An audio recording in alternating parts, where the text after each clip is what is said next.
Recevoir est un art. Comment devenir un excellent receveur, une excellente receveuse? Si je vous parle de ça aujourd'hui, c'est que j'ai reçu un remboursement de 170 $ sur mon cellulaire aujourd'hui.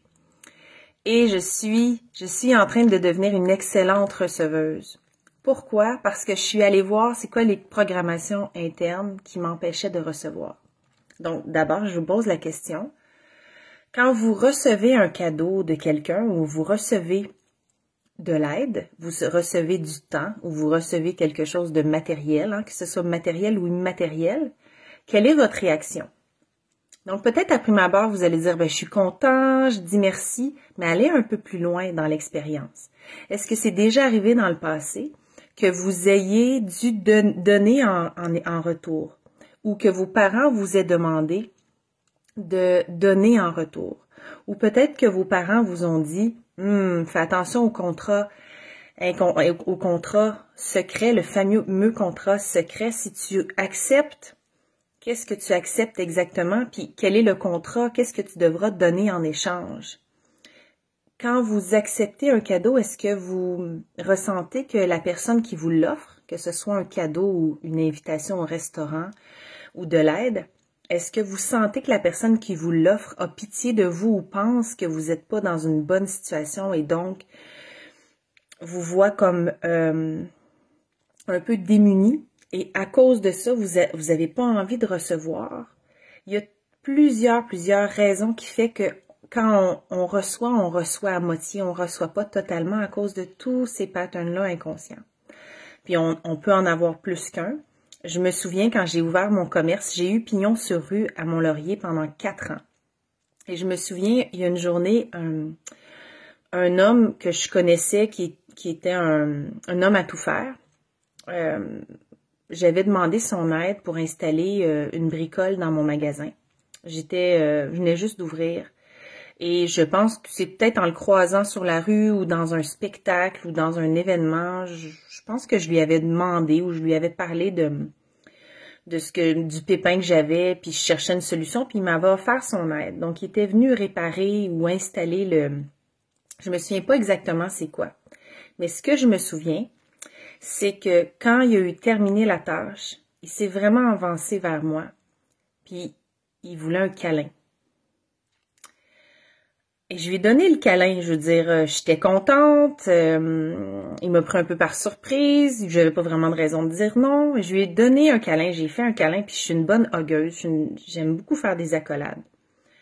Mais après ça, j'ai senti comme un malaise.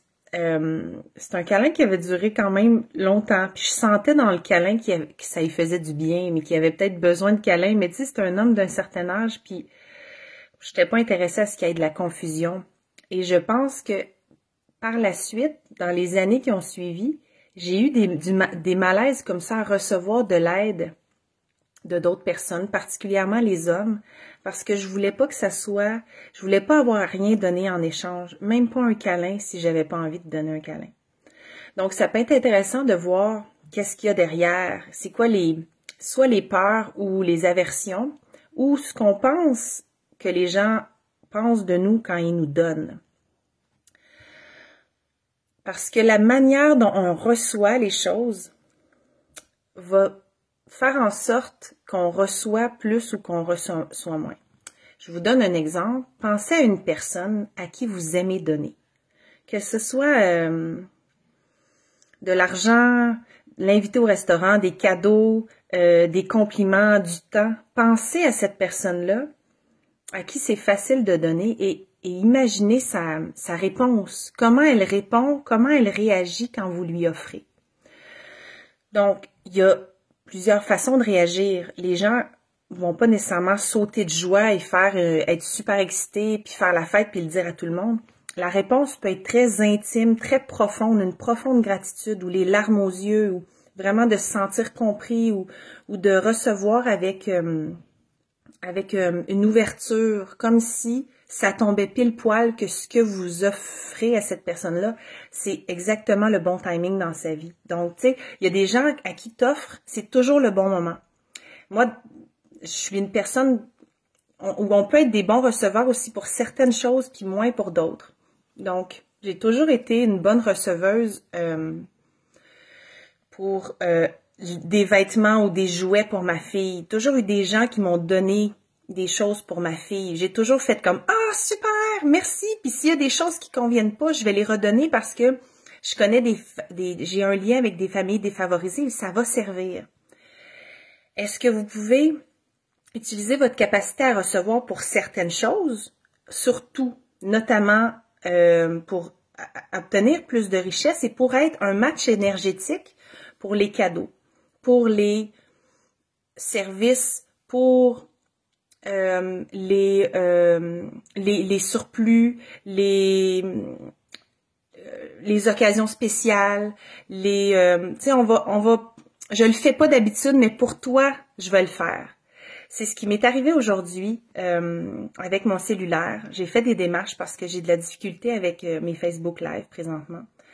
Et je suis pas une personne, c'est pas une énergie d'aller quémander. C'est vraiment une énergie de je veux régler la situation, voici c'est quoi le problème, puis voici ce que j'ai mis en place pour essayer de résoudre le problème et ça fonctionne pas. Et la personne dans son leadership m'a offert de payer, dans le fond, mon cellulaire m'appartient et donc si je veux prendre un autre cellulaire, je peux le faire sans avoir de pénalité, par exemple. C'est un cadeau et je suis un match énergétique pour les cadeaux, pour les surplus d'argent, pour des clients qui sont engagés, qui peuvent prendre un accompagnement de manière puissante. Vous devenez un match énergétique en étant de bons receveurs. Donc, en espérant que ça vous éclaire et je vous reviens demain pour une autre transmission. Bonne soirée!